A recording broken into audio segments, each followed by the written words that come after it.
Pemirsa, unit Pitsus Satreskrim Polres Oku Timur tangkap penimbun sekaligus pemalsu bahan bakar bersubsidi jenis Pertalite.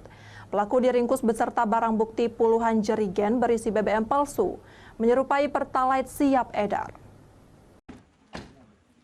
Penyalahgunaan BBM bersubsidi kerap kali ditemukan di Kabupaten Oku Timur, seperti yang terjadi di Desa Melati Jaya, Kecamatan Semendawai Timur.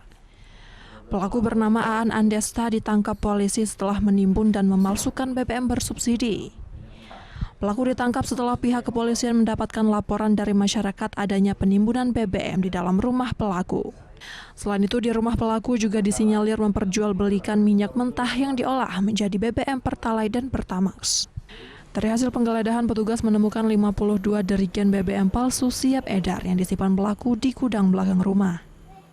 Pelaku dapat kami amankan di rumahnya saat sedang berada di rumahnya. Berikut barang bukti minyak yang menyerupai jenis Pertalite sebanyak 54 jerigen. Dari Oku Timur, Jatmiko Francisco, iNews melaporkan. Itu sudah dioplos.